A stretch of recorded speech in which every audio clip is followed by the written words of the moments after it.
Personne. Personne ne peut habiter dans ce monde sans goûter à la mort. Il va forcément passer par la mort.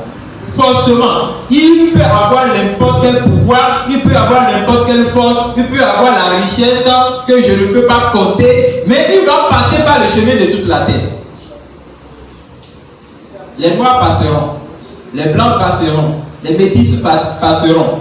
Tout homme de tout continent passera par le chemin de toute la terre. Et dans le livre de Hébreux chapitre 9, verset 27, l'apôtre Paul explique quelque chose. Dans le livre de Hébreux, j'aimerais bien que chaque fois vous ouvrez votre Bible et que vous lisez la vérité avec nous. Dans Hébreux chapitre 9, verset 27, je vois ici, la Bible dit: et comme il est réservé aux hommes, ça veut dire que tout humain a ça là dans son réservoir. Il est réservé aux hommes de mourir une seule fois. L'homme mourra. Frère, tu mourras. Sœur, tu mourras. Tout le monde mourra. Il n'y a pas ce puissant là qui ne va pas mourir. Quoi qu'elle soit la force que la personne a, il mourra. Aujourd'hui, tout le monde a peur de la mort. Quand on attend que quelqu'un meurt, on a commencé par avoir peur. Pourquoi tu as peur? Tu mourras forcément. Tu as peur parce que tu n'as pas apprêté ta destination après la mort. La mort n'a pas d'âge, la mort n'a pas de limite. Tout le monde mourra. Les enfants meurent, les jeunes meurent, les adultes meurent, les vieillards meurent, les présidents meurent, les ministres meurent, les pauvres meurent, les fous meurent également. Tout le monde passera par ce chemin de toute la terre. Il est réservé aux hommes de mourir une seule fois. On ne meurt pas deux fois. Alléluia. Alléluia. Alléluia. Amen. Vous avez peur de la mort? Non. Si vous avez peur de la mort, donc quelque chose ne va pas. Un vrai chrétien ne doit pas avoir peur de la mort. C'est vrai, aujourd'hui, les païens ont peur de la mort.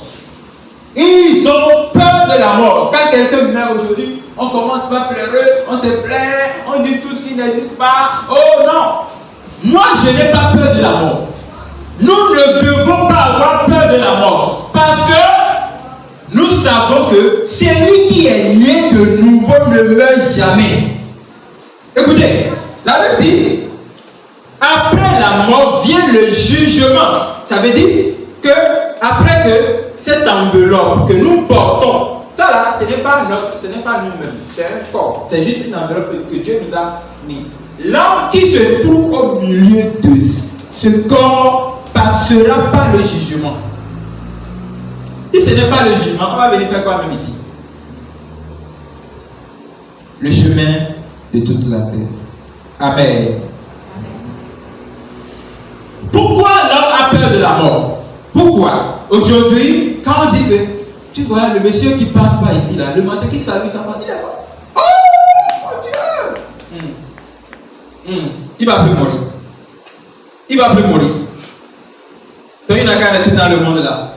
Il y a quoi ici dans ce monde? C'est toi qui vois que tu as vu quelque chose. Hein? C'est toi qui vois que tu as trouvé l'argent, que tu as la beauté, que tu as le travail, que tu es à l'aise. C'est que tu as personne là.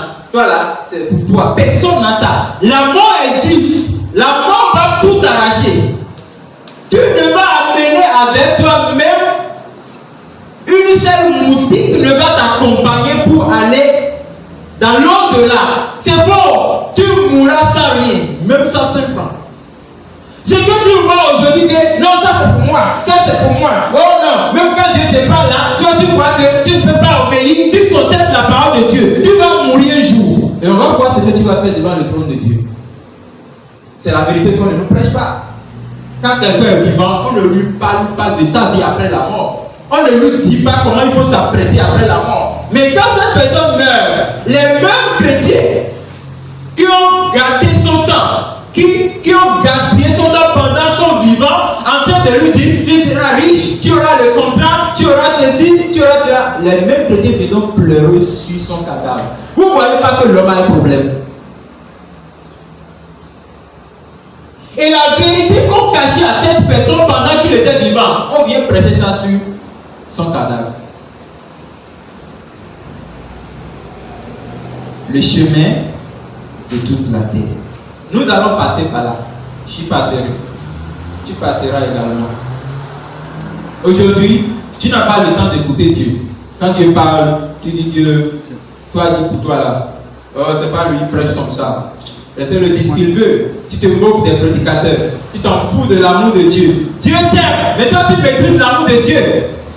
Dieu passe par plusieurs chemins pour t'apporter de l'aide, te corriger, te ramener à l'ordre. Tu ne le connais pas demain. Tu ne le connais pas dans un mois. Tu ne le connais pas dans 2 jours. Tu ne le connais pas dans 2 ans. Mais tu contestes l'amour de Dieu. Tu passeras par le chemin de toute la terre. Amen. Amen. L'homme a peur de la mort parce que l'homme se retrouve dans les normes qui ne plaisent pas à son créateur. Je vais vous dire une chose. Attendez, on va voir dans le livre de Ecclésiaste de mort. Il y a la mort physique. Ça veut dire que cet état où l'esprit que Dieu a soufflé dans l'homme, pendant qu'il a créé l'homme, le temps où l'esprit là abandonne le corps. Et l'âme sort pour continuer sa course. C'est ça la mort physique. C'est ça là que tout le monde a peur aussi. L'homme là, il faut lui faire une injection pour corriger sa mentalité.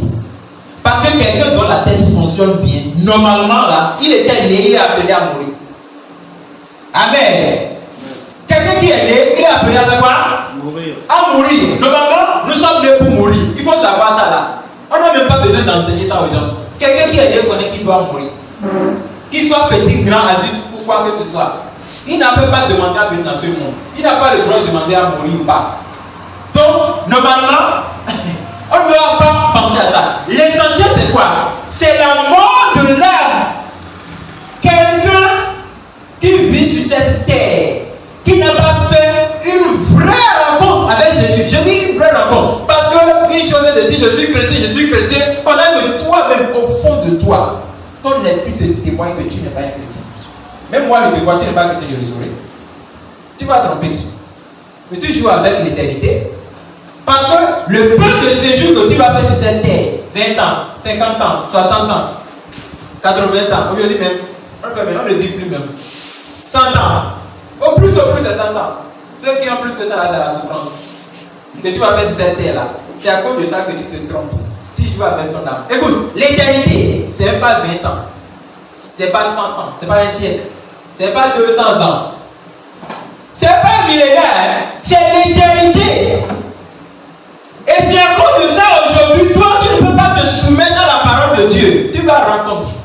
Parce que forcément tu vas passer par le chemin de toute la terre. Et ça serait peut-être trop tard. Comme l'apôtre Paul était sûr de lui-même, il dit, Christ est ma vie. Et la mort pour moi est un gain. Ça veut dire que mourir pour moi c'est un bénéfice. Je reconnais que si je meurs aujourd'hui, j'entre dans la vie pour toujours. Je vais quitter les problèmes de la terre, la souffrance de ce monde, ici des va-et-vient. Des fois tu tombes malade, des fois tu regardes les choses, tu te demandes ça va terminer où? Toi-même tu ne sais même pas. Ici,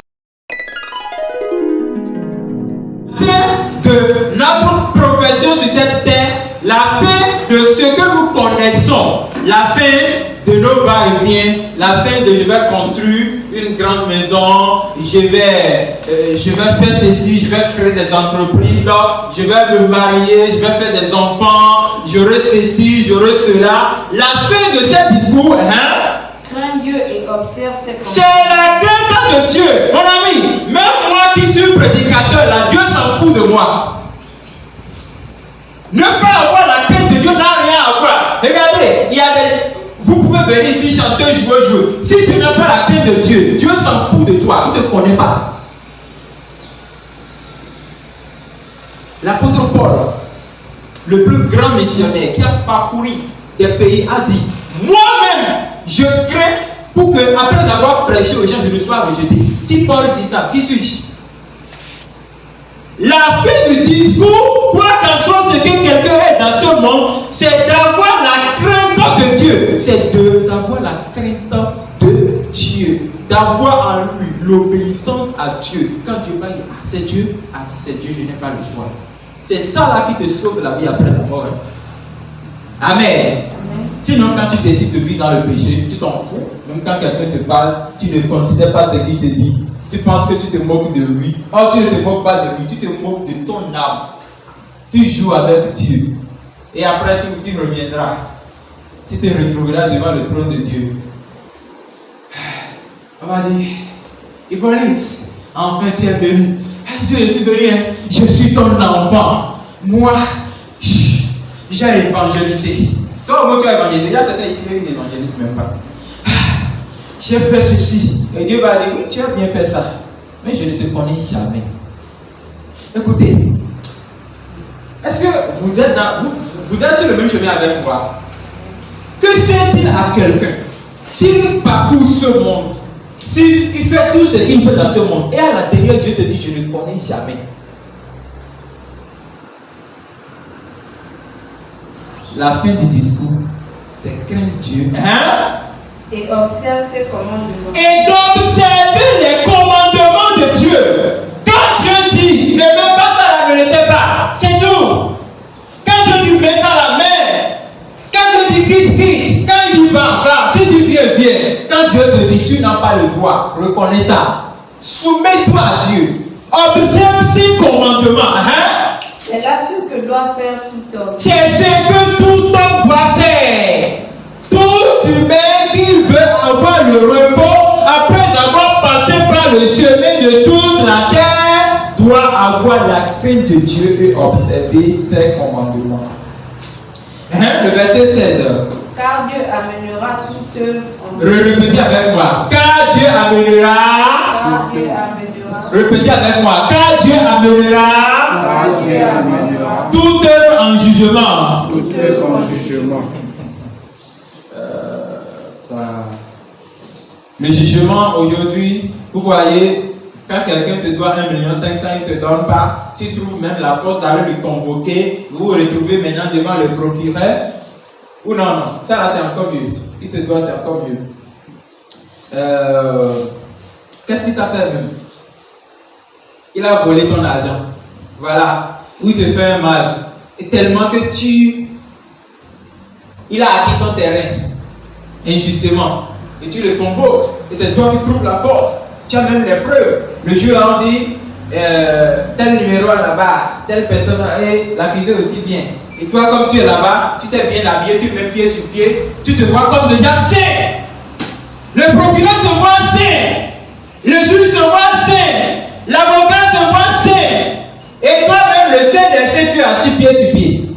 Dieu, comme ça, te regarde. Comme l'autre aussi. Vous le voyez pécheur. Or, vous êtes tous les mêmes choses. Tu l'as accusé. Le procureur dit, le jugement est levé. Oh, 5 ans d'emprisonnement, plus amende de 2,5 millions. Et toi, tu dis, yes! Tu vois ta vie. Non, toi, ne regarde ta vie. Toi, tu condamnes une personne aujourd'hui dans un jugement. Tu oublies que Dieu te condamnera aussi dans le jugement. Voilà pourquoi aujourd'hui les gens ont peur. Quand quelqu'un fait du mal, tu lui dis pourquoi tu veux juger? Ils ont peur du jugement. Ils n'ont pas peur du jugement. Il faut avoir peur de la condamnation. C'est plutôt ce que Dieu dit. Dieu amènera toute œuvre en jugement. Dieu te jugera de tes œuvres que tu fais. De toute façon, toi tu sais Dieu ici, mais tu es hypocrite. Dieu te jugera. De toute façon, tu te moques de tes frères et sœurs. Dieu te jugera. De toute façon, tu insultes les serviteurs de Dieu. Dieu te jugera. De toute façon, quand tu écoutes le message de Dieu, tu t'en fous de ce que Dieu dit. Dieu rappellera tout cela en jugement.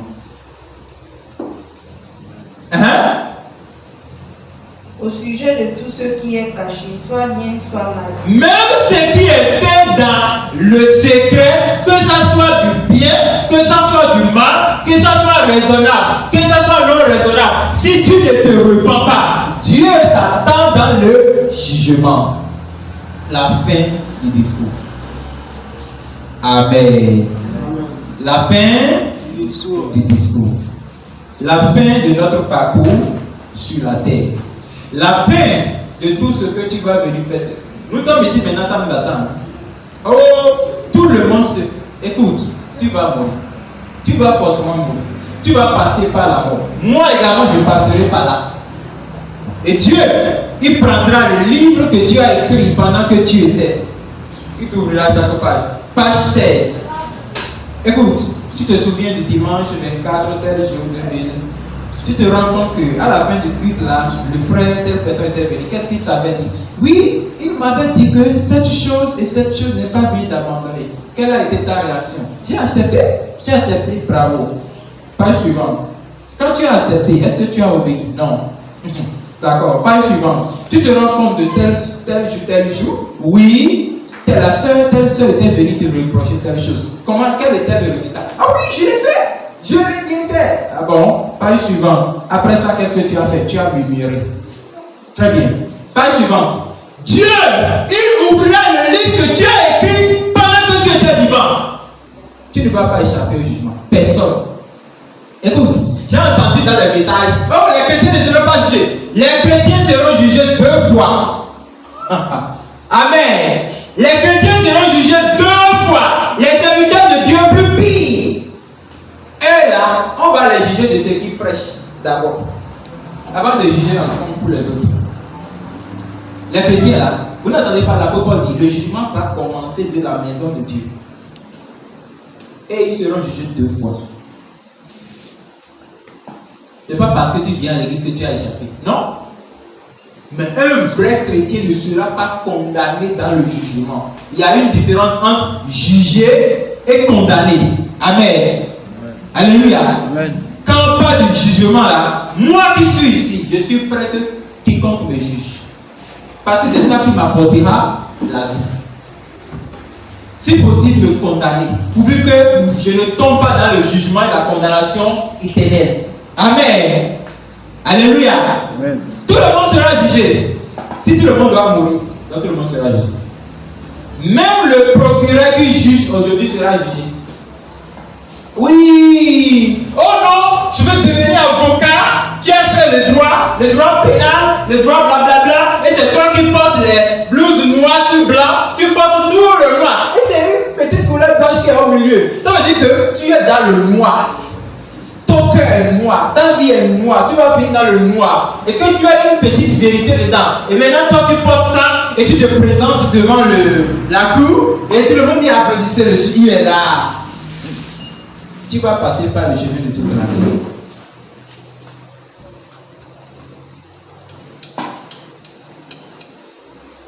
La fin du discours.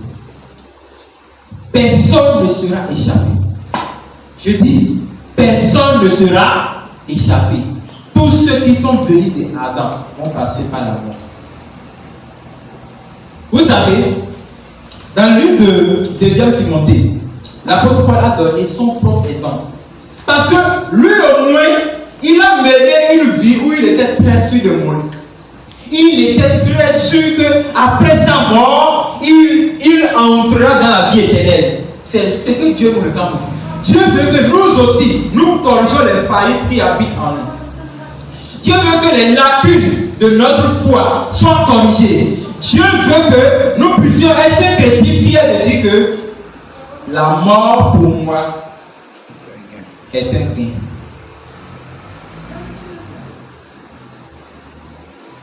Dieu ne veut pas que tu sois ce chrétien. Quand on dit que quand Dieu est mort,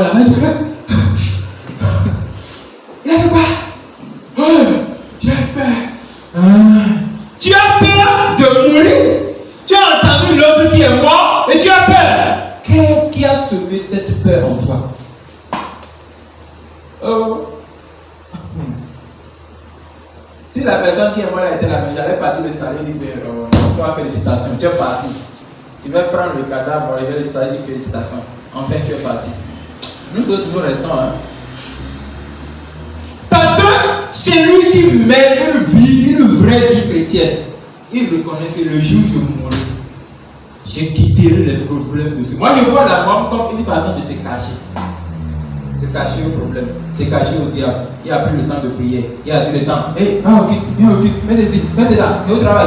Alors, tu es maintenant. Oh non, fatigué, maladie, ceci, c'est fini. Le diable a dit, je vais le cibler maintenant. Il te place quelqu'un sur ton chemin pour te faire tomber. Tout ça va terminer. C'est ça aussi l'objectif d'un vrai chrétien. Un vrai chrétien doit savoir que si je meurs, je ne suis pas mort. Et c'est ce que l'apôtre Paul a fait ici. Dans 2 Timothée, chapitre 4, le verset 7. 2 Timothée 4, verset 7. J'ai combattu le bon combat. J'ai achevé la course. J'ai gardé la foi. Frère, toi, qu'est-ce que tu gardes aujourd'hui? C'est la foi que tu gardes ou bien le monde? Amen. Au lieu de garder la foi, tu gardes le monde. Tu prends le système du monde, tu viens amener ça au milieu du corps de Christ. Tu as les musiques mondaines dans ton téléphone. Tu as les styles du monde avec toi et tu l'appliques. Même marcher seulement, tu ne peux pas marcher comme un homme naturel. Tellement le monde habite en toi, étant gonflé des styles du monde, quand quelqu'un te regarde même, il est connecté au monde. Mon ami, l'apôtre Paul, il a combattu le bon combat. Écoutez, il y a aussi le mauvais combat dans la foi. Oui, il y a le mauvais combat dans la foi. Je ne vais pas parler de ça maintenant. J'ai achevé la course, j'ai gardé la foi en Jésus-Christ. Il a gardé la foi. Amen. Et gardant la foi, qu'est-ce qu'il dit? Désormais, la couronne de justice m'est réservée, pas la couronne de dépravation, pas la couronne d'habillement mondain, pas la couronne des femmes de football. Oui, c'est Messie. Si tu défends Messie dans ce monde, l'autre Messie de la Bible te jugera là-bas. Défends-le bien. Hein? Toi, tu es fan de Ronaldo. Donc, quand Ronaldo veut jouer une fois là, si toi, tu n'es pas présent là, la boutique n'est pas allumée. Toi-même, regarde. Donc, toi, tu viens applaudir Ronaldo au lieu d'applaudir Jésus-Christ.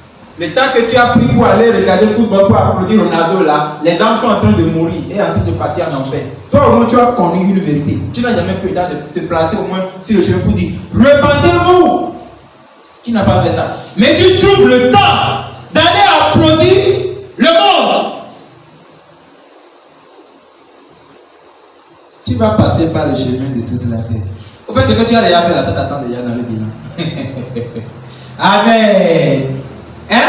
Vous ne savez pas que tout ce que nous faisons là, c'est compté. Même ton téléphone te jugera.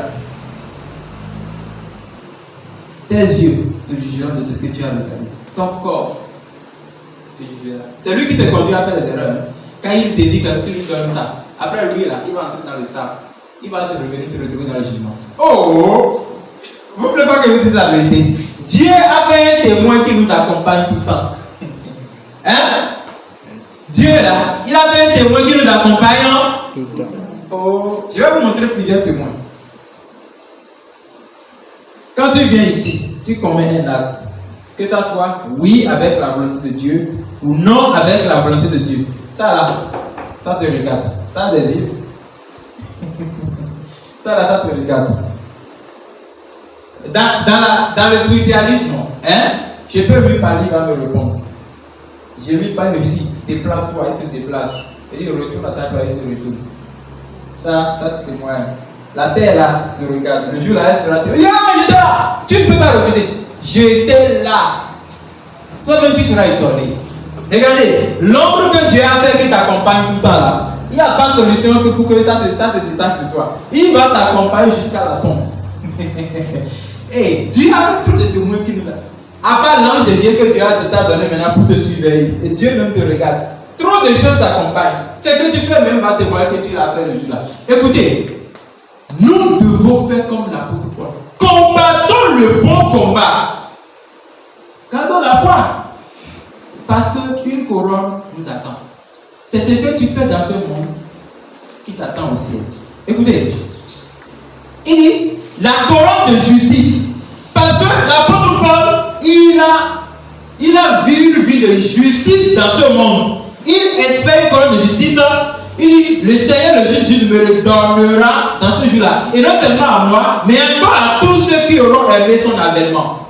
Donc, il parle aussi de nous. Si tu as mené une vie juste, la couronne t'attend. Maintenant, quelle vie mènes-tu?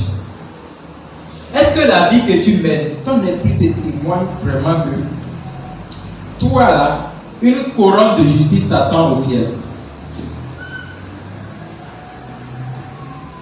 Réfléchis bien. C'est vrai, tout le monde te voit comme chrétien, frère, ceci, blablabla. Mais toi d'abord, est-ce que toi-même, dans ton état, tu vois que une couronne de justice t'attend au ciel?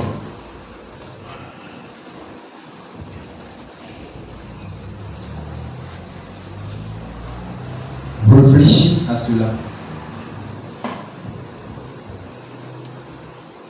Quand je grandissais dans la foi, quand j'ai commencé par voir que je grandissais dans la foi, j'ai prié à Dieu et dit Seigneur, montre-moi mon place au ciel. Que ça soit bon ou mauvais, montre-moi d'abord. Je voulais d'abord voir ça, puis ça va maintenant. Par quelle direction il doit marcher? Montre-moi. Moi là, j'ai quel type de couronne? Il y a les couronnes d'épée, il y a la couronne des paresseux, il y a la couronne des travailleurs, et il y a des couronnes des paresseuses dans la foi qui dit je vais le faire, je vais le faire, je vais le faire, je vais le faire, je vais le faire hier, je vais le faire, 1 an, je vais le faire, 2 ans, je vais le faire, 3 ans, je vais le faire, 4 ans, je vais le faire, 10 ans, je vais le faire, je vais le faire jusqu'à ce qu'un jour, on attend beaucoup, il est mort. What? Mais il va le faire. Il va le faire dans l'au-delà. C'est fini. Hein? Quand quelqu'un meurt comme ça, c'est fini. Son souvenir terminé. Tout ce qu'il fait, on commence par l'oublier un peu. Quand vous voyez quelqu'un mettre le mot cri, ça c'est de vos bouches. 1 jour, 2 jours, 1 semaine, 2 semaines, on commence par l'oublier un peu. C'est fini. Ah, lui il est parti. La Bible même dit ça. Si quelqu'un meurt, son histoire est passée. La seule personne qui peut mourir pour que son histoire ne soit pas effacée, c'est celui qui a pratiqué la justice.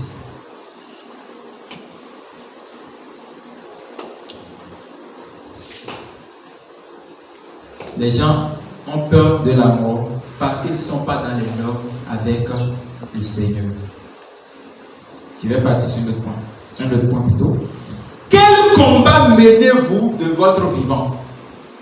Quel combat mènes-tu? Combat de la foi, combat du péché, combat de la religion, combat pour défendre tes mauvaises attitudes, combat, même combat avec le monde. Quel combat menez-vous pendant votre vivant aujourd'hui?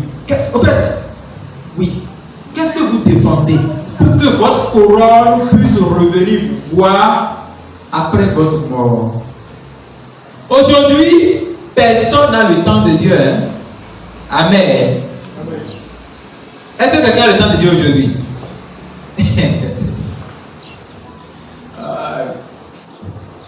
Personne n'a le temps de Dieu. Ne regardez pas comment les gens, les églises nous entourent.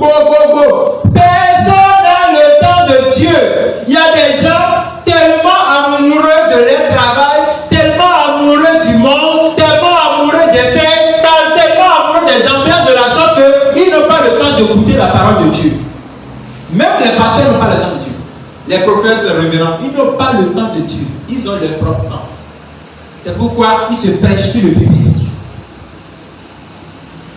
Ils prêchent ce que les gens aiment. Ils encouragent le péché. La vérité qui doit délivrer, ils ne prêchent pas. Personne n'a le temps de Dieu. Quand Dieu t'appelle, tu dis je viens. Jésus, je viens. Si Dieu dit fais ceci dans le demain, je vais le faire. Après, je vais le faire. Je viens. Mais quand la mort t'appellera, tu ne peux pas dire je viens. Hein?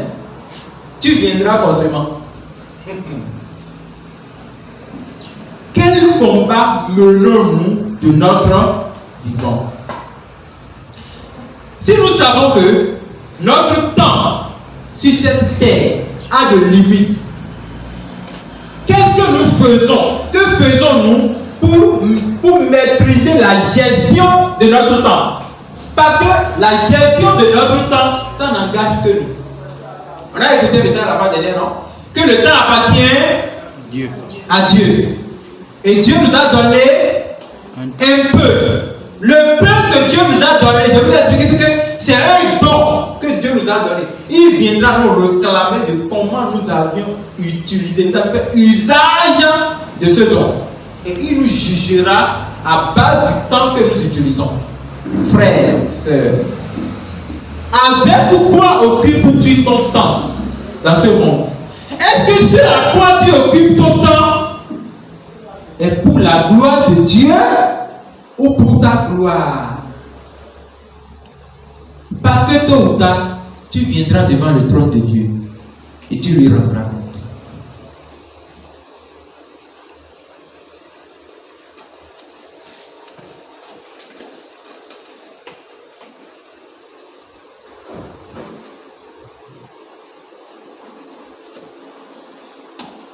C'est facile aujourd'hui, quand le diable veut séduire quelqu'un, il te fait comprendre que non, toi tu as seulement 15 ans, tu as seulement 20 ans, oh, tu as seulement 30 ans, oh, tu as juste 40 ans, oh, tu as encore beaucoup de temps, oh, tu as seulement 50 ans, tu ne vois pas telle personne, tu ne vois pas telle personne. Le diable te fait comprendre que tu vas vieillir avant de mourir. Et quand il dit ça, il affaiblit le zèle de l'obéissance en toi. Il diminue la force de la crainte de Dieu. Et il encourage maintenant la pagaille dans ta tête. Et quand toi-même tu te lèves, tu dis non, je fais ça d'abord. Après tu dis Seigneur, pardonne-moi, ceci. Oui, tu as le droit de faire tout ce que tu veux. Mais la perte du temps que tu es en train de créer, tu reviendras ramasser ça. Écoutez. Dans le livre d'Éphésiens chapitre 5, verset 16, la Bible dit: rachetez le temps, car les jours sont mauvais. Amen. Rachetez le temps. Rachetez le temps. Je ne vous entends pas bien. Rachetez le temps, car les jours sont mauvais. Aucun jour, que ce soit du lundi jusqu'au dimanche. Les noms des jours là, c'est le nom des éditeurs romains. Lundi, mardi, jusqu'à dimanche. C'est le nom des éditeurs romains. Aucun des jours que nous parcourons ne vous donnera l'opportunité de réussir. C'est à vous-même de décider. Demain ne va pas te dire obéir à Dieu. Et quand le Dieu viendra là, on va dire bon, aujourd'hui, oui, le frère Comblan va obéir à Dieu. Et ça veut dire qu'aujourd'hui, tu ne baisses plus. Tu vas jamais voir ça jusqu'à la mort. Ça n'existe pas. C'est toi-même qui prendra l'engagement de décider non. À partir d'aujourd'hui, je vais le faire à cette vie. Seigneur, soutiens-moi. Et Dieu t'aidera par sa force. Sinon, ce n'est pas toi-même. Racheter le temps. Quand on dit rachat du temps, ça veut dire quoi? On connaît que les temps ne sont pas bien.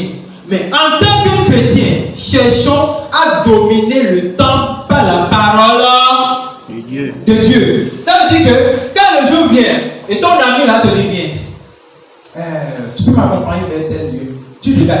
Le lieu qui t'invite là, ça n'honore pas Dieu. Or, toi chrétien, tu es appelé à racheter le temps. Dis mon ami. Je vais y réfléchir. Je ne peux rien te dire maintenant. Fais tout pour l'échapper. Occupe ce temps-là à quelque chose qui te donnera des bénéfices. Écoutez, quand vous prenez votre temps et vous occupez le temps à quelque chose qui ne glorifie pas Dieu, qui est-ce qui applaudit à ce moment? C'est le diable, non? C'est tout. Imaginez quand tu vois un chrétien. Souvent, c'est ça, c'est l'exemple que je donne pas. Tu vois un chrétien devant l'écran. Ah! Et ils sont, ils disent, je t'avais dit ça, alors donne-moi. Ok. En ce moment-là, entre Dieu et le diable, qui applaudit? C'est le diable qui Parce que c'est qu'il, lui là, j'ai même vu des chrétiens qui publient ça, sur statut. Ils publient les scores des matchs sur statut du Seigneur. Nous sommes dans quel siècle aujourd'hui? Parce qu'il y a de cela plusieurs années, tu ne vas pas voir ça. Vous n'allez pas voir ça. Même d'ici 20 ans, vous n'allez pas voir ça. Qu'un chrétien discute les matchs de football, c'est très rare.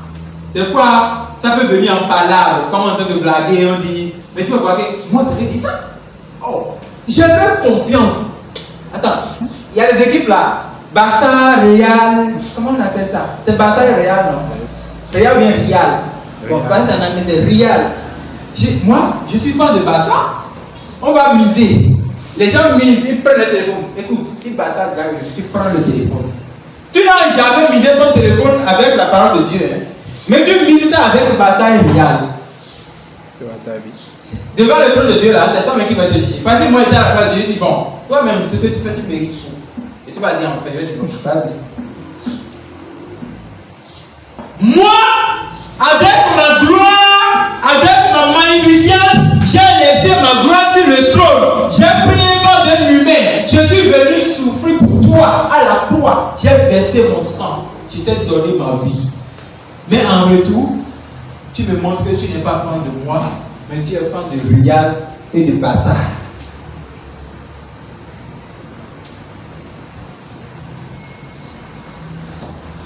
La parole de Dieu est en train de nous parler ce soir. Retournons en arrière comme Jésus. Dieu sera content quand au moment où les gens sont en train de crier pour adorer le Dieu de Baal, le veau d'or, la coupe du monde, le veau d'or. Quand les gens sont en train de prier pour ça, en train d'adorer le Dieu de Baal, bon, Dieu sera content si en ce moment-là, toi, tu t'es concentré sur la parole de Dieu, où tu prenais le temps en train de partager la parole avec quelqu'un, où tu occupais ce moment à évangéliser. L'évangélise n'aime pas. Prends juste la tête d'évangélisation. Distribue ça sur le chemin comme ça. Dieu serait content de toi que de prendre ce temps-là pour aller gaspiller ça à une vanité. C'est une vanité. Quelque chose au milieu duquel il y a le vent. La vanité. Et tout le monde court derrière ça. Qui ne remporte rien du tout. En fait, c'est un des exemples que j'aime donner. Rachetez le temps car les jours sont mauvais.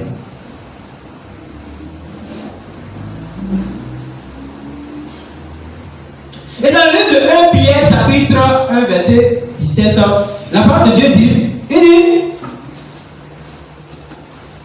et si vous invoquez votre comme Père, c'est lui qui juge selon l'œuvre de chacun, sans acception de personne, conduisez-vous avec crainte. Pendant le temps de votre pèlerinage, nous sommes pèlerins sur la terre. Nous n'allons pas durer. Quoi qu'en soit les produits que tu feras passer sur ton corps, la peau là, ça va faner un jour. Amen. Amen. Amen. Applaudissez le Seigneur. Applaudissez le Seigneur. Alléluia. Quoi qu'en soit, ça là,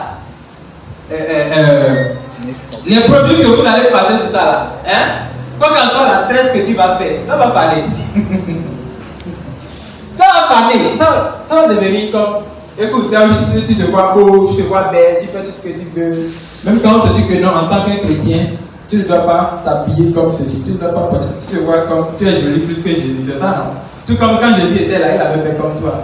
Écoute, la peau là, ta pauvre vieille chose là, ça va faner un jour. Ça va devenir. Tu vas passer des produits, ça ne va pas marcher. Tu vas faire des jolis. La traite là, tu faisais ça à combien? À 50 000, non? Tu vas faire ça à 100 000, ça ne va jamais donner. Parce que,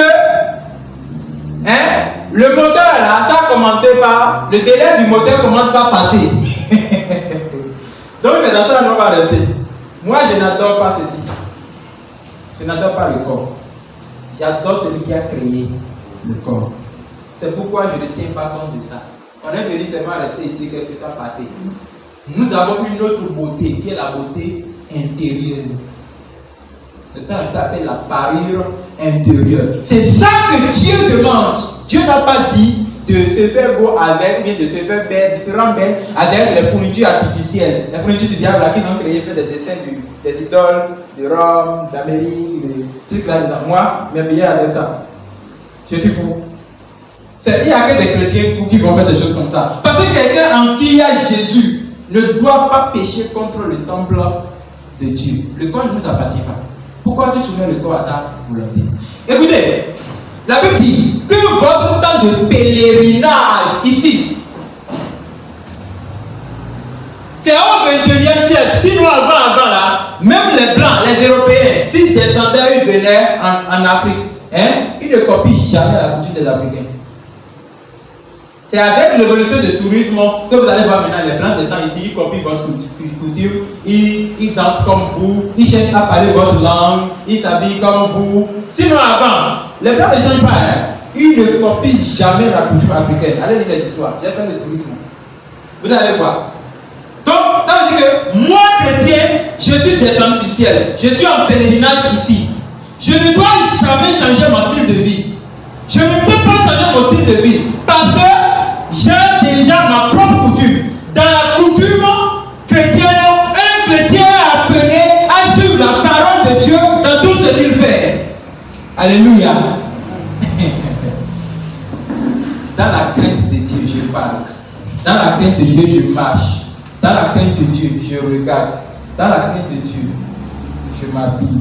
Dans la crainte de Dieu, je supporte. Dans la crainte de Dieu, j'écoute. Dans la crainte de Dieu, je souris. Même pour blaguer avec mon frère, je dois le faire dans la crainte de Dieu. Pour que je ne sois pas dévié du chemin de la vérité. Alléluia. L'apôtre Pierre, c'est ce qu'il a dit. Et tôt ou tard, nous passerons par ce chemin. Tôt ou tard, nous passerons par ce chemin. Tôt ou tard, nous passerons par ce chemin. Ceux qui sont déjà morts, ils sont partis. Amen. Vous savez que le diable est rusé. Le diable nous a enseigné dans les choses de philosophie que... Bon, en fait, non, le diable n'a jamais raison, il n'a pas raison. Je voulais dire qu'il a raison, il n'a pas raison. Il a enseigné que quand quelqu'un meurt, les morts ne sont pas morts. Oh, j'oublie le philosophe qui a dit ça. C'est pas Emmanuel Kant ou bien Martin Heidegger qui a dit que les morts ne sont pas morts. Ça doit être Martin Heidegger. Oui. Je ne regarde plus les choses là. Mais que les morts changent de position. Bon, non seulement ils changent de position, mais ils veulent aller mener leur vie quelque part. Le diable fait comprendre à l'homme que non, on a dit que la mort existe, la mort n'existe pas. J'ai fait ça dans l'être et le devenir dans une classe là. Je vais terminer avec mon premier. Ça veut dire que le diable fait comprendre à l'homme que fais tout ce que tu veux, même la vie que tu veux, fais la pagaille autant que tu veux. Si quelqu'un te parle de Dieu, oublie-le. Qui t'a dit que la mort existe même? Écoute, tu ne meurs pas. Quand tu meurs ici, tu apparais encore au Cameroun. Tu meurs encore au Cameroun, tu apparais en Grande-Bretagne. C'est comme ça que nombreux sont devenus athées. Ils ne croient même pas en Dieu. Parce que pour certains, Dieu n'existe pas. Amen. Si Dieu existe, il n'a jamais vu. C'est plutôt les historiens qui ont compris que Dieu existe. Parce qu'ils ont une histoire qui parle de avant Jésus-Christ et après Jésus-Christ. Les philosophes, c'est rare de lire avant Jésus-Christ. Si vous lisez dans l'histoire d'un philosophe avant ou après Jésus-Christ, donc ce philosophe est à la fois philosophe et historien. Et il ne parle pas de Jésus-Christ, il parle de périodes pré-socratiques et post-socratiques. Ça veut dire que l'apparition de Socrate qui s'habitue et qui fait comme s'il est Jésus-Christ. Il croit en Socrate, mais il ne croit pas en Jésus-Christ. Maintenant, donc selon eux, la mort n'existe pas. Quelqu'un qui meurt au Gabon, il peut apparaître au Congo, il meurt sa vie, il meurt là, il réapparaît en France, il meurt sa vie, il meurt là. Maintenant, quelqu'un qui croit dans ça là, tu lui dis que tu vas passer par le chemin de toute la terre. Il va te regarder, il va rire. il te donne un coup, il dit, moi, toi là, on t'a déjà lavé la tête avec la chose des blancs. Et lui, quand il a lavé la tête avec quoi? C'est pas l'histoire des blancs là. L'homme a un problème. Nous allons passer par le chemin de toute la terre. Tu vas y passer. J'y passerai. Nous passerons. Va voir peut-être demain soir, maintenant moi je pars. Je plie mes bagages, je pars. Et toi tu vas venir dans 20 ans. Quoi que soit l'année que ça va faire, tu passeras. Peut-être c'est après le message là maintenant il va tomber là. Là il est mort. Mon ami, laissez-moi partir. Moi je passerai par le chemin de toute la terre. Je mourrai. Quand Dieu est dans de conjuguer le verbe mourir au présent, il ne cherche pas à conjuguer parce qu'il ne veut pas dire je meurs. Moi il veut dire ça, je meurs. Si toi tu me dis tu meurs. Mais nous mourrons. Et quand nous mourrons, nous passerons par ce chemin pour rendre compte de tout ce que nous avions fait sur cette terre. Dieu nous jugera de nos actes. Dieu te jugera de tes actes. Dieu te fera rappeler tout ce que tu as déjà oublié depuis 5 ans, 20 ans, 30 ans, 50 ans, 60 ans. Dieu te rappellera tout. La fin du discours. Craignons Dieu et observons ses commandements. C'est ce que doit faire tout homme. Car Dieu amènera toutes.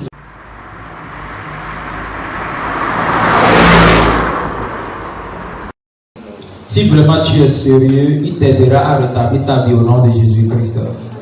Amen. Ecclésiaste chapitre 9, verset 4.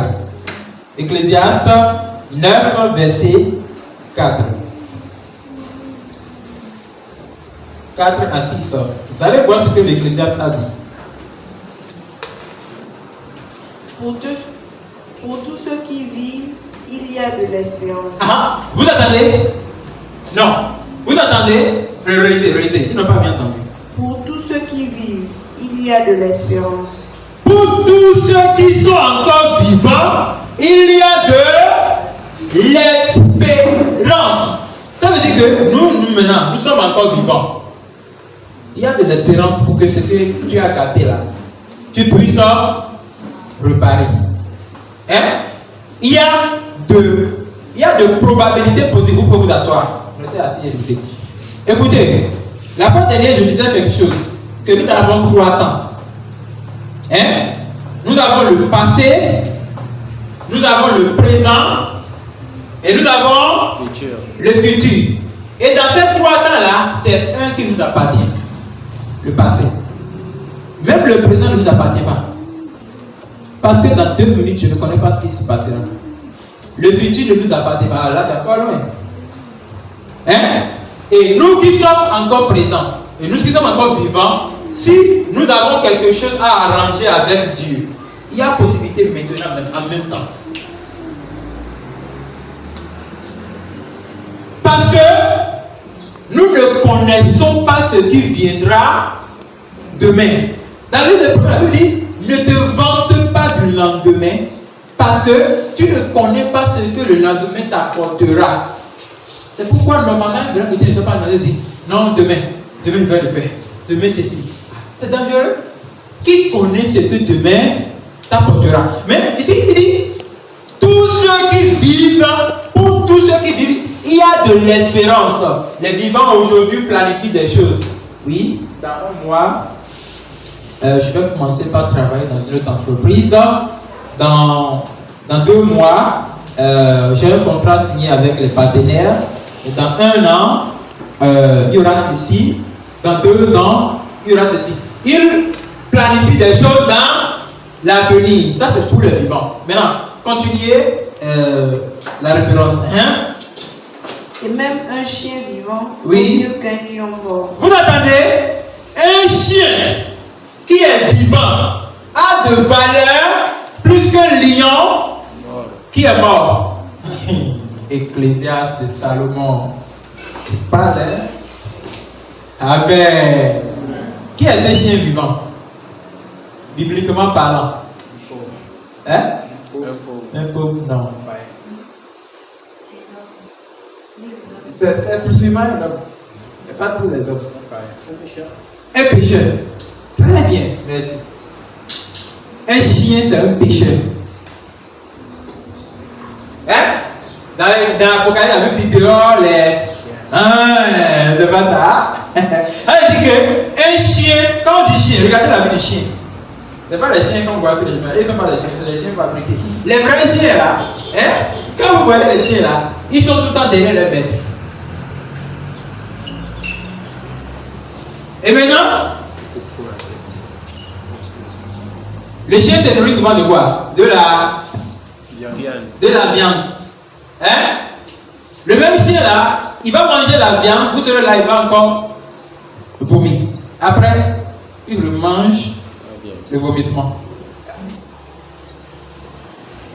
Oh, la Bible parle de ça, qu'un chrétien, écoutez, il dit un chrétien qui a refusé quelque chose aujourd'hui, et après il accepte encore la chose comme un chien qui vomit et retourne maintenant vers son vomissement et mange. Le chien, quand il vomit, après il mange. Allez, essayez voir. Si tu n'as pas, allez payer un chien, un petit chien, mettez ça là, il va grandir. Donc, je nourris chaque fois et observe-le. Place ta caméra quelque part. Après, tu vas voir qu'il prend la nourriture là. Il mange, il est bien. Il mange même, il devient gourmand. Il mange autant qu'il veut. Après, il vomit. Après, il mange encore le vomissement. C'est ça la vie d'un pécheur. Un pécheur aujourd'hui, il connaît que garder le micro n'est pas bon. Il abandonne ça. Demain, il recommence. Qu'est-ce qui lui a amené à ce niveau? Mais c'est une vie de chien. Amen. Ça ne m'étonne pas. Quand je vois qu'un chrétien abandonne quelque chose, après il recommence et dit non, mais ça ne m'étonne pas. La Bible a déjà parlé de ça. La Bible dit un chien qui est vivant a de valeur plus qu'un lion mort. Donc un pécheur qui est vivant a encore de valeur qu'un président de la République qui est déjà mort. C'est ce que dit la parole. Quand on dit le lion, c'est le symbole de quoi? Le lion, c'est le symbole de une autorité. Voilà. C'est le symbole d'une autorité, d'un roi, de celui qui est dans le ministère. Il est roi, il est président. C'est lui, ici. Voilà. Et je dis après, il faut comprendre ça. C'est ce que dit la Bible. Il dit que, je sais à quel verset même. Chapitre 2, verset 4.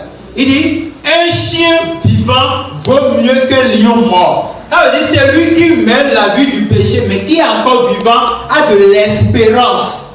Mais le roi qui est déjà mort, lui, ça n'a plus de sens. Il est perdu pour toujours. Perdu pour toujours. Parce qu'il est déjà passé par le chemin de toute la terre. Alléluia. Alléluia. Le verset 5. Les vivants, en effet, sachent qu'ils mourront. On va répéter cette référence. Les vivants, en effet, on y va. Les vivants, en effet. Les vivants, en effet. Les vivants, en effet. Je n'entends pas tout le monde. Les vivants, en effet. Les vivants, en effet. Savent qu'ils mourront. Savent qu'ils mourront. Mais les morts. Mais les morts ne savent rien. ne savent rien. Il n'y a pour eux plus de salaire, puisque leur mémoire est oubliée. Plus que leur mémoire est oubliée.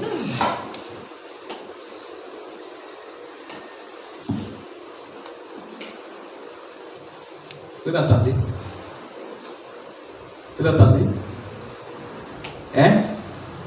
Si chacun va se mettre au sérieux, il le saurait lui-même. Nous qui sommes vivants, nous savons que nous mourrons. Moi, je sais que je vais mourir. Et je suis même pressé, même. Je pars. Nous qui sommes vivants, nous savons que nous allons mourir. Mais les morts, eux, ils ne savent rien. Oh non! Notre grand-père qui est dans le séjour, prie pour nous, nous, tes enfants et tes petits-enfants. Là, maintenant, il prend la gemme. Il va aller déposer. Arrivé là-bas, ça arrive voir tout en dessous.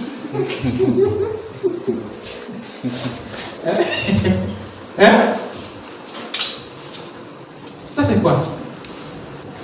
Salut ma tante. Dis-lui qu'elle me manque beaucoup. Prie pour nous. Tu vas nous manquer là, Dieu. Regarde, qui t'a même demandé ça? Qui t'a même demandé ça? Pourquoi quand je pars en rencontre avec les gens là, et on dit, on va se lever pour la mémoire de nos patriotes, mais de nos frères de service qui sont morts. Quand on dit se lever, moi je m'assieds. Ou je me lève, je sors. Ou c'est à ce moment-là que je me concentre sur mon téléphone. Ou je fais ce que je vous sors. Moi je ne sais pas. Moi, mais moi d'abord. Moi maintenant qui se souvient de moi-même. Hein? Quelqu'un qui est mort, il est dans le série de morts, en train d'avaler le feu, on me dit de se souvenir de lui. Pour gagner quoi dedans? Rien. Il faut faire attention. Vous partez à l'école, arrivé au drapeau, on vous dit il y a un élève de 3e M5 qui était mort dans la semaine. 1 minute de silence en mémoire de ce dernier. Toi-même, comme tu es un chrétien mamboule, toi-même tu fais comme ça. Si j'étais là-bas et je te voyais ça, je te donnerais ça à l'oreille pour te corriger. Ça veut dire que ça ne va pas chez toi. Quand je prends ta main, je te jette là-bas. Lui là, il ne doit pas faire ça. Parce que quelqu'un ici là, comme ici ça va, tu ne dois pas faire ces choses des gens. Ça c'est l'idolâtrie. Là tu es en train d'adorer l'esprit de mort. Oui, c'est ça. On vous fait adorer la mort forcément. Nous qui sommes vivants, nous savons que nous allons mourir. Maintenant, vous savez que vous devez mourir. Et si quelqu'un meurt maintenant, c'est pas encore du pleur. C'est quoi même? Comment on appelle ça? Tu sais que la personne devait mourir. C'est lui qui est vivant et appelé à mourir, non? Mais la personne meurt encore, tu commences à pleurer. Tu pleures quoi même? Ok. Est-ce que tes pleurs là vont faire revenir la personne? Mais non! Non! Oh, il y a encore une autre folie, hein? On prend la personne, maintenant on va la jeter maintenant à la morgue. On lui met la glace. Maintenant, on reconnaît, ça là c'est pas un problème. On reconnaît qu'on veut l'enterrer. Le jour de l'enterrement maintenant, hein? Toi tu connais qu'on veut enterrer la personne. Le jour là même, tu t'habilles bien. Tu noues bien, tu serres ta cravate, tu mets ta veste. Tu filmes même aussi la photo, tu te vois jolie. Arrivé là-bas maintenant au bord du tombeau, tu commences à dire. Aïe aïe.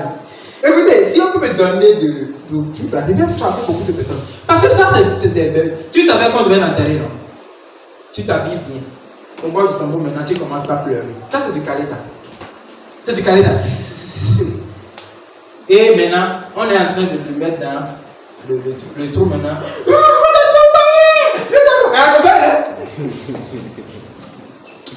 Je ne comprends pas de quoi. Je ne comprends pas le problème de l'homme. Tu connais que la personne va être enterrée, mais tu es venu pour assister à l'enterrement, non? On va l'enterrer maintenant encore, tu fais semblant. Et tu n'as trouvé personne comme moi. Je vais dire, mais laissez-le partir. On va voir si tu vas partir. L'homme va tromper qui? Il va tromper qui avec ces semblants-là? Mettons de l'ordre dans notre vie. La mort peut attaquer n'importe qui. Je dis, la mort peut attaquer N'importe qui. Moi, je ne connais pas prophétie ou bien prière pour que ton âme repose en paix. Je t'ai déjà parlé du repos de ton âme pendant que tu es vivant. Je t'ai fait des séminaires, je t'ai enseigné des messages, je t'ai corrigé, je t'ai puni, je t'ai discipliné, je t'ai grondé, je t'ai souri, j'ai tout fait pendant que tu es vivant. Si tu n'acceptes pas ça et tu meurs, même dans le sérieux, tu me verras. On te montrera le sujet en train de te dire ça. Tu n'as pas ce temps. Moi, on n'a pas ce temps de prier pour quelqu'un pour qu'il entre dans les pauses. Depuis quand on donne les résultats et après le résultat, maintenant tu pries maintenant pour que ton résultat qui est déjà refusé, là, ça devient admis. Hein? Ou bien le BPC qu'on a donné hier. On a déjà fait le résultat maintenant. On a vu que. Pardon, je vois quoi là même? Le garçon n'est pas admis, hein? Et maintenant, toi là, comme tu es prophète des nations, tu vas sur tes genoux. Chikaraba. Que le résultat change. Ça, c'est le résultat de l'homme. Tu vas lire. Parce que ça ne va pas changer. Tu vas lire. Le miracle que tu attends là, tu te trompes. Au contraire, c'est quand tu pries comme ça qu'on oublie vite le résultat. Maintenant, quelqu'un qui a fini son aventure sur terre, ou bien sa mésaventure, il meurt maintenant, et moi, en qui Jésus se trouve. Et je connais qu'après la mort, c'est le jugement. Je vais commencer maintenant par dire que son âme repose en paix, riche, in peace, tout ce que je lui souhaite, blablabla, que la tête soit légère, qu'elle tête même est légère. La personne n'est pas sur la tête, c'est le corps qui est jeté là, l'âme même n'est plus là. On n'est pas intellectuel pour être mampoule, jamais. On est intellectuel pour approuver qu'on connaît. Quand on dit intellectuel, c'est quelqu'un qui est intelligent. Les morts, eux, ils ne savent rien. Mais nous qui sommes vivants, nous savons que nous mourrons. Je connais que je dois mourir. C'est ce qu'il faut montrer à quelqu'un qui est dans le péché. Montre-lui qu'il mourra. S'il reconnaît qu'il mourra, il mettra de l'eau dans ta vie. Tu ne vas pas le supplier de venir au culte. Tu ne vas pas le supplier de venir au culte. Tu ne vas pas le supplier de venir écouter l'enseignement biblique pour le bien de son âme. Tu ne vas pas le supplier pour dire, oh, pourquoi tu viens en retard? Il ne connaît pas qu'il mourra. Si tu connais que tu mourras, tu feras mieux de mettre de l'ordre dans ta vie. La mort existe. Et tout le monde mourra. Tout le monde passera par ce chemin de toute la terre. Amen. Amen. La Bible dit, il n'y a plus de salaire pour les morts. Écoutez, même si le papa travaille dans un cabinet de ministre et il meurt, hein? Si le papa meurt, le jour il meurt là, il n'a plus de salaire. Ça l'appartient. Hein? Mangez bien tout ce qu'il a, ça ne l'appartient plus. Hein? Prends l'argent, la main dans ta poche, va faire ta vie avec. Mais toi-même tu mourras un jour. Nous sommes dans une vie de mystère. Où aujourd'hui, la femme des gars, ça c'est mon téléphone. C'est mon téléphone. C'est iPhone Pro combien? 12 ou bien 14. J'ai payé ça à 550 000. C'est pour moi. Le jour où tu meurs, une autre personne va prendre ça. Il dit c'est à moi. Hein? Ça c'est iPhone Pro. Si c'est Pro 14, ça devient Pro 16 demain. Après ça devient Pro 18. Lui là, lui-même va mourir après. Une autre personne va encore prendre la même chose. C'est dans ce monde que nous sommes. C'est le monde de c'est pour moi, c'est pour moi, c'est pour moi, c'est pour moi, c'est pour moi, il meurt, il laisse. Après le c'est pour moi, il meurt, il laisse. Après c'est ça aujourd'hui. Dans ce monde-là, lequel nous sommes. La maison là, c'est à moi.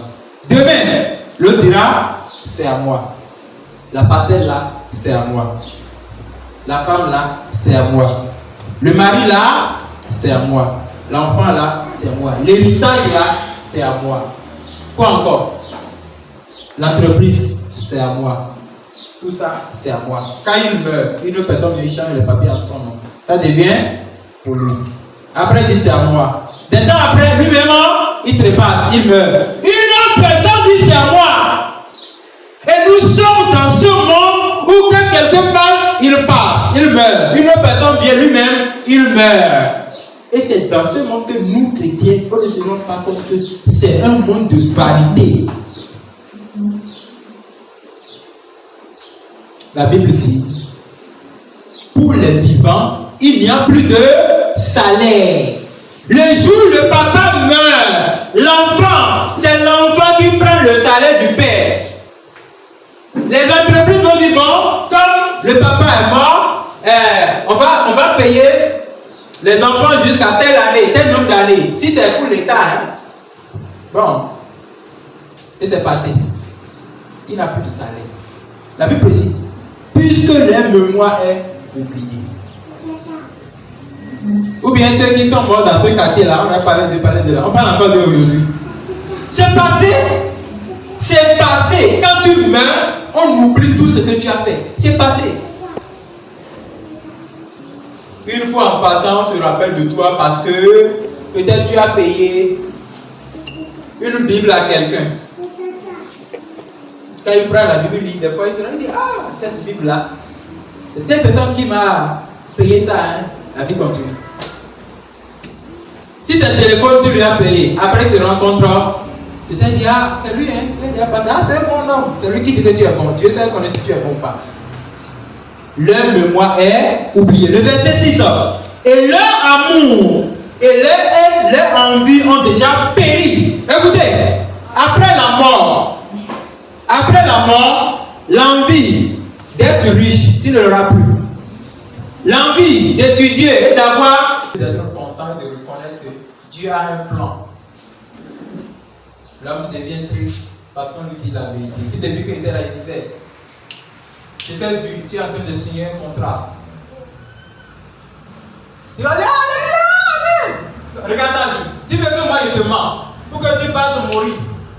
Et si tu meurs dans le jugement, tu vas dire que non, le pasteur, non, il ne m'avait pas dit ça. Moi, je t'ai déjà dit ça. Après la mort, c'est le jugement. Après la mort, c'est le jugement. Nous entendons les gens mourir autour de nous. Quelqu'un meurt aujourd'hui, quelqu'un meurt demain, quelqu'un meurt après-demain, quelqu'un meurt hier. Tout le monde meurt. Tu ne sais pas que ton tout vient. Hein? Ton tout vient. Mon tout vient. Nous allons passer par ce chemin. Mourir, c'est rien. Hein? C'est l'état dans lequel tu meurs qui est le problème. Alléluia. Écoutez, la dernière partie. Conseil d'un père à son fils. Josué 23, verset 14. Le chemin de toute la terre. Josué chapitre 23, le verset 14. Je vois quelque chose ici. La Bible dit, voici, je m'en vais maintenant par le chemin de toute la terre. Je m'en vais maintenant par le chemin de toute la terre. Reconnaissez de tout votre cœur, de toute votre âme, qu'aucune de toutes ces bonnes paroles prononcées sur vous par l'Éternel votre Dieu n'est restée sans effet. Toutes se seront accomplies pour vous, aucune n'est restée sans effet. Quand Josué avait fini sa mission sur la terre, Josué a appelé les enfants d'Israël. Il dit, écoutez-moi, je m'en vais par le chemin de toute la terre. Ce chemin-là, vous allez voir les petites personnes dans le rang, les grandes personnes dans le rang, les blancs dans le rang, les vieillards dans le rang, les jeunes, même l'enfant qu'on vient de faire, il est mort. Il passera par le chemin. Il passera par le chemin de toute la terre. Nous mourrons. Je mourrai. Tu mourras. Fais ta vie comme tu veux. Fais tout ce que tu veux. Applique ta volonté autant que tu veux. Si je t'appelle, je te reproche ça. Accepte ou n'accepte pas. Tu mourras un jour. Et la même chose que tu as rejeté, Dieu te le réclamera devant le trône. Le chemin de toute la terre. Tout le monde meurt. Tout le monde meurt. Il n'y a pas d'âge pour mourir. Il n'y a pas, c'est quand j'aurai 85 ans que je mourrai. C'est toi qui te prédis ça. Il n'y a que toi qui vois que quand tu auras 115 ans, tu mourras. La mort, c'est la mort. À n'importe quel âge, on peut mourir. Vous pouvez pleurer. Dieu s'en fout de ça. Écoute, tu peux aller te jeter dans l'océan parce que l'autre est mort. Toi-même, tu vas le retrouver là-bas. Vous irez dans le même séjour des morts. Nous passerons par le chemin de toute la terre. N'attends pas que c'est l'autre qui meurt et que toi, tu t'y conseilles de sa mort. Ça n'a pas de sens. Et si c'est toi qui mourrais à sa place, qui tirera conseil de ta mort? L'homme il joue avec son éternité. Quand Josué avait vu qu'il partirait, il a appelé les enfants d'Israël et dit, moi, je m'en vais par le chemin de toute la terre. Abraham était passé par là. Adam était passé par là. Josué passait aussi. Mais vous, comme vous êtes encore vivant, n'oubliez pas le commandement de Dieu. Parce que vous aussi, tôt ou tard, vous mourrez. Écoutez, la deuxième personne qui a prononcé la même parole, on va beaucoup tirer de sa leçon dans Roi chapitre 1er Roi chapitre 2, verset 1 à 4, le verset 6. David approchait du moment de sa mort. Il donna ses ordres à Salomon, son fils, en disant, Amen. Amen. Amen. Je m'en vais par le chemin de toute la terre. David aussi a dit la même chose. David a prononcé la même chose. Il dit, je m'en vais par le chemin de toute la terre. Fortifie-toi et sois un homme. Sois un homme. Observe les commandements de l'Éternel. Supposons que c'est Christ qui te parle comme ça. Observe les commandements de l'Éternel. Parce qu'il se peut que eux, quand ils voulaient mourir, ils se connaissent déjà là où ils vont. Vous savez, hein, quand tu adores bien Dieu, tu es fidèle à l'alliance de Dieu. Tu n'as pas trahi Dieu. Quand ton temps viendra, tu le sauras. Oui. Amen. Quand tu adores bien Dieu, je ne dis pas adorer comme on le voit, tu adores Dieu. Dieu c'est un Dieu de rigueur, ce n'est pas un Dieu de clarté. Tu obéis à l'alliance que Dieu a fait avec toi. Mais Moïse, qui a laissé le pouvoir à Josué, quand Moïse voulait partir, il savait, non? Dieu lui a dit, monte vers la montagne, tu mourras là-bas. Donne l'onction à Josué. Moïse savait qu'il allait mourir. Allez lire, plusieurs personnes dans la Bible qui connaissent. Abraham, quand il voulait mourir, il savait. Il a béni ses enfants. Jacob, même chose. Isaac, même chose. Donc, quand tu obéis à l'alliance de Dieu, tu saurais que ton temps est en train d'arriver. Tu peux ne pas connaître clairement, mais tu saurais que ton temps est en train d'arriver. Si Dieu voit que s'il te fait connaître ça, tu feras quelque chose de truc là, il peut te priver ça. Mais il connaît que toi et lui, vous vous entendez. Il y a un frère dans la Bible, le frère Ézéchiel. Non, Ézéchias. Quand il souffrait de maladie, Dieu a envoyé Ésaïe lui dit, va dire au roi Ézéchias, tu mourras après ta maison. Comme Ézéchias était pagailleur, il te tourne vers le mur. Il dit, Seigneur, jamais je ne mourrai pas. Allez, arrête ça. Moi, j'ai été juste envers toi. Écoute, j'ai détruit les idoles qui sont dans le temple. Tu veux me tuer? Tu ne vas pas me tuer. Écoute-moi bien. J'ai fait ceci. Dieu dit, ah, d'accord. Je te donne 15 ans encore. Moi, je ne souhaite pas ça. Hein? Amen. Amen. Hein? Je ne souhaite pas ça. Quand aujourd'hui, quand quelqu'un me dit, prions pour le faire ressusciter. J'avais assisté à cette chose-là plusieurs fois. Ceux qu'on a ressuscité là, on connaît ce qu'ils sont devenus. Oui, si quelqu'un veut partir, n'a qu'à partir. Y compris moi. Si quelqu'un veut partir, n'a qu'à partir. Lorsque Ézéchias, il a trouvé des raisonnements devant Dieu. Dieu l'a donné 15 ans. Les 15 ans là, il a fait des enfants bâtards, des enfants de problèmes. Lui-même, il a fini mal. La pensée de l'homme n'a jamais été ce qui est celui de Dieu. Quand l'homme pense un, Dieu pense 1000. Donc quand l'homme dit ressuscite, il faut savoir qu'il est là, il n'y a pas quelque chose de bien. Et quand tu prêches, l'homme t'applaudit. C'est que tu es venu péter. Amen. Attendez. La Bible dit, en gardant ses lois, ses ordonnances, ses jugements et ses préceptes, selon ce qui est écrit dans la loi de Moïse, afin que l'Éternel accomplisse cette parole qu'il a prononcée sur moi. Et si tes fils prennent garde à leur voie, en marchant avec fidélité devant moi, de tout leur cœur et de toute leur âme, tu ne manqueras jamais d'un successeur sur le trône d'Israël. Verset 6. Tu agiras selon la sagesse, ta sagesse, et tu ne laisseras pas ces cheveux blancs descendre en paix dans le séjour des morts. Alléluia. Donc le séjour des morts existe. Ceux qui meurent, ils passent séjourner dans les morts, là-bas. Vous ne me verrez pas là-bas. Hein? Si quelqu'un n'a pas arrangé son chemin avec Dieu, oh, il ne me verra pas là-bas. Hein? Là, vous devez savoir que nous sommes deux entités différentes. Oui, nous sommes ici maintenant. Dieu nous a déjà tous séparés. Dieu connaît le jour où chacun va mourir. Alléluia. Oh, alléluia. Amen. Oh, que Dieu vous bénisse. Amen. Que Dieu vous bénisse. Amen. Moi ça, amen. Dieu connaît le jour où chacun va mourir. Hein? Peut-être quelqu'un ici maintenant, dans 5 ans, lui va partir. Peut-être quelqu'un ici, dans 2 mois, lui va partir.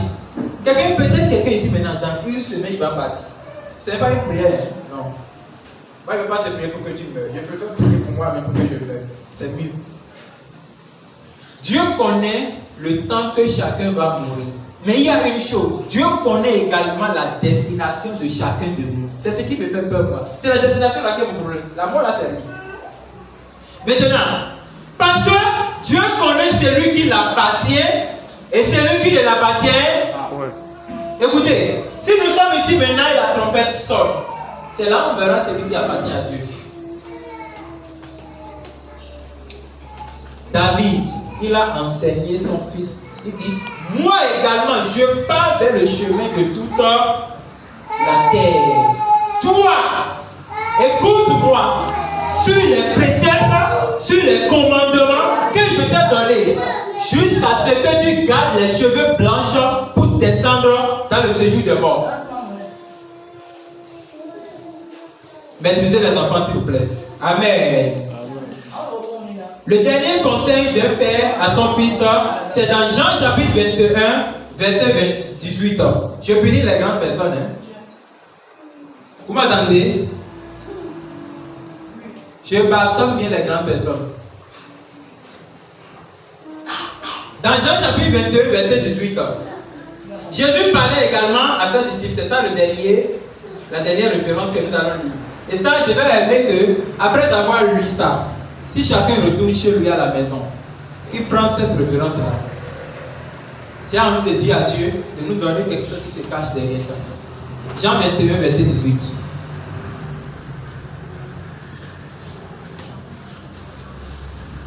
Ça peut aller? Oui. En vérité, en vérité. En vérité, 2 fois. Amen. En vérité, en vérité. Quand Jésus parle de en vérité 1 fois, il faut savoir qu'il ne veut pas appuyer cette vérité. Mais quand il dit ça 2 fois, ça veut dire qu'il y a quelque chose là. C'est ce qu'il a dit à Nicodème, non? En vérité, je te le dis. Si un homme le lève de nouveau. Maintenant ici il dit, en vérité, je te le dis. Ah, c'est encore la même chose, hein? Amen. En vérité, je te le dis. Hein? Quand tu étais plus jeune. Vous voyez? Comme lui, il est maintenant. Hein? Il peut courir, il peut sauter, il peut grimper n'importe quel arbre, il peut faire tout ce qu'il veut. Parce qu'il est encore plus jeune. Lui, il n'est pas petit. Quand tu seras plus vieux, hein? Tu étendras tes mains. Quand tu vas vouloir porter les marches longues comme j'ai porté comme ça, tu vas donner la main à ton fils, tu vas dire, maman, vous donnez la main là, c'est quoi? Tu vas dire, mais fais doucement, non? Mais je fais doucement, vous aussi, vous ne faites pas. Comme si lui-même qui parle là, il ne veut pas devenir vieux, hein? Oh, c'est pourquoi il ne se moque pas des vieilles personnes. Les vieilles personnes, si quelqu'un commence à avoir un certain âge, 75 ans, 80 ans, c'est une bénédiction. Avant, j'avais l'habitude, quand je vois quelqu'un qui a déjà l'âge du genre, j'aime toujours rester avec lui. Hein? Si le vieillard ne sait pas faire, si je reste avec lui 1 an, 2 ans, je prends tout ce qu'il a. C'est ça qui a fait de moi certaines choses aujourd'hui. J'ai resté avec beaucoup de vieilles personnes. Quand je reste avec lui, je lui pose souvent des questions. Je lui demande des choses. Si vous êtes avec quelqu'un, vous reconnaissez qu'il a quelque chose, posez-vous des questions. Il vous donnera ce qu'il a. Quand tu veux porter, ce n'est pas comme tu avais la force quand tu avais 25 ans, quand tu avais 30 ans, quand tu avais 40 ans, quand tu avais même 50 ans. C'est une autre personne qui te mettra, qui dit non, donne la main et tu mets. On te sert ça. Même si ce qu'on t'a porté n'est pas bien, tu n'as pas le choix, tu acceptes ça comme ça. Parce que tu vieillis. Hein? Et un autre te serra. Une autre personne dira, tu vas porter ceinture, non? On te prend le ceinture, on met ça. Tu dis, mais c'est pas bien sérieux, on dit, papa, toi tu es déjà vieux. Regarde ça comme ça. Nous tous on va passer par là.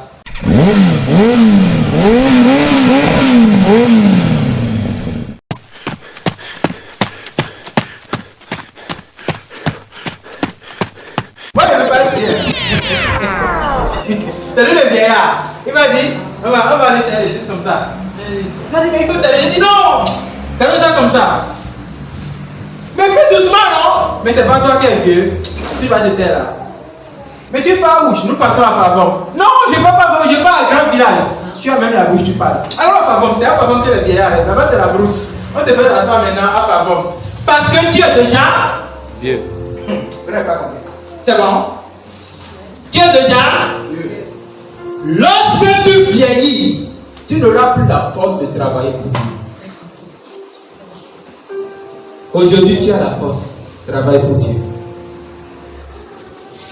tu vieilliras, tu n'auras plus la voix forte comme je crie comme ça pour rester au bord de la voie et dire aux gens, répandez-vous, répandez-vous, tu ne pourras plus. Aujourd'hui tu as de force, lève-toi.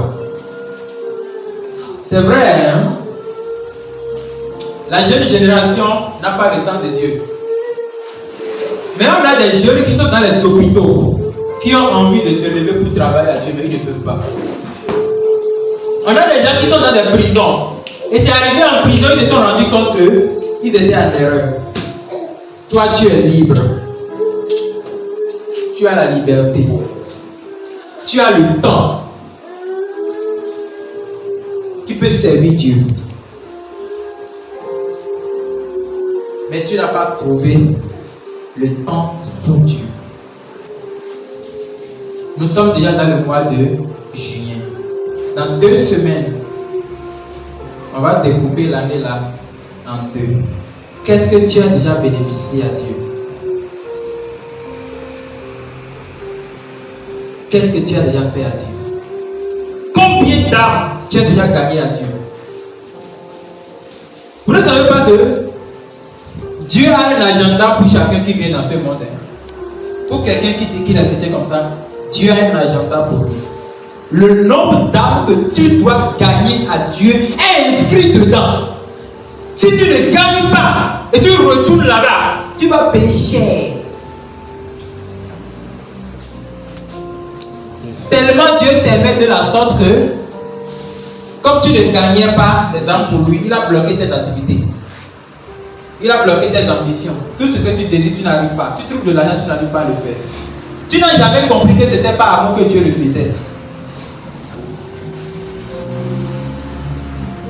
Combien de fois tu es déjà sorti dans cette année pour prêcher la nouvelle naissance? Au moins 10 fois.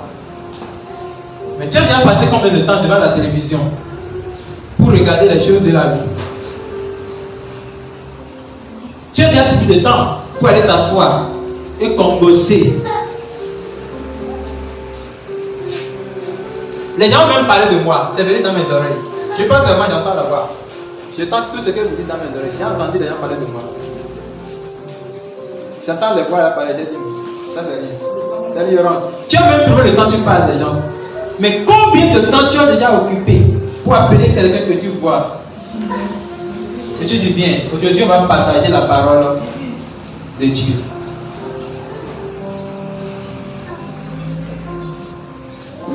On a l'hôpital à côté. Il y a des malades là. Combien de temps tu t'es déjà levé? Tu dis, frère Warren, lève-toi, allons-y. On va prier 5 minutes pour les malades qui sont dans les hôpitaux. On a des gens en prison. C'est des drogués. Ceux qui fument de chambre. Ils sont là-bas. C'est parce qu'ils ont fait des erreurs, des bêtises qu'on les a jetés là-bas. Est-ce qu'au moins, tu trouves le temps, non? Tu as déjà pris le temps pour aller lire la Bible une fois pour cette personne. Tu as l'argent, tu payes des vêtements. Les femmes, vous avez le temps même que vous gaspillez dans les salons de coiffure. Vous payez vos fournitures artificielles, vos chaînettes. Et si tu prenais l'argent là, tu cotisais ça, ça fait au moins 30 000, tu payes 5 Bibles. Tu peux aller distribuer aux gens dans des prisons. Imagine ce que Dieu dirait au ciel. Nous énervons Dieu.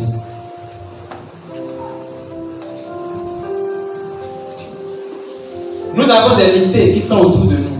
Combien de désordres se produisent dans ces lycées par année? Si ce n'est pas poignarder un enseignant, gifler quelqu'un, se battre, prendre le couteau, trouver les gens, faire du désordre. Les gens là, ils ont besoin de Jésus. Ils sont autour de nous. Les gens qu'on est en train de blesser là, ils sont en train de mourir. Ils partent tout en enfer. Personne d'entre eux ne part au ciel. Ne pensez jamais ça. Vous pouvez changer l'histoire. Mais nous sommes ici. Nous entendons que les gens viennent s'asseoir pour que nous les prêchions. Tu entends que les gens viennent pour que toi tu joues pour qu'ils dansent. Comment ils peuvent accepter la nouvelle si tu ne sors pas pour les prêcher l'évangile? Un évangile que toi-même tu ne connais pas. Nous passerons par le chemin de tout autre. la pierre. Et nous rendons compte de ce que nous avons fait sur cette terre.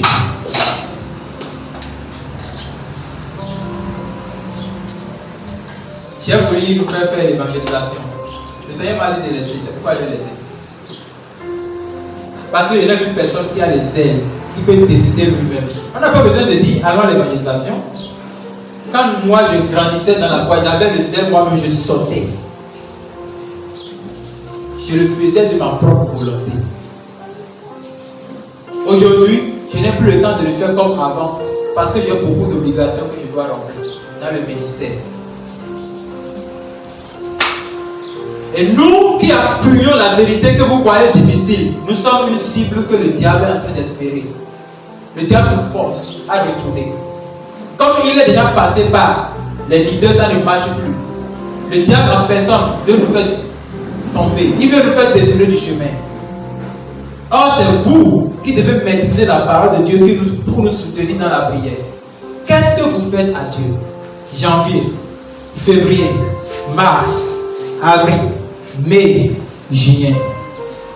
Attendez, bientôt maintenant on va encore dire 2025.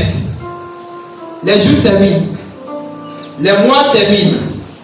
Le chronogramme de Dieu est en train de tourner. Le chronogramme tourne. Tu ne connais pas que c'était en 2027 que toi tu vas quitter ce monde. Ça tourne. Les jours tu vas quitter, on va dire non mais il est mort. On va encore commencer par pleurer. Ça n'a pas de sens. Tout le monde va mourir. Mais quel sera le résultat qui va se présenter après sa mort? Quel sera le résultat qui va se présenter après ta mort? Quand tu étais enfant, tu faisais ce que tu veux. Quand tu étais très jeune, tu t'habillais comme tu veux. Mais quand tu vieilliras, c'est une autre personne qui te tiendra la main. Il t'amènera là où tu ne veux pas. Le message est sorti. Et je ne crois pas que Dieu puisse me faire écouter ce message ce matin en l'air. Sûrement, il me parle. Sûrement, il vous parle. C'est à chacun maintenant de réfléchir. Nous sommes à la fin. Réfléchis. Réfléchis sur cette parole.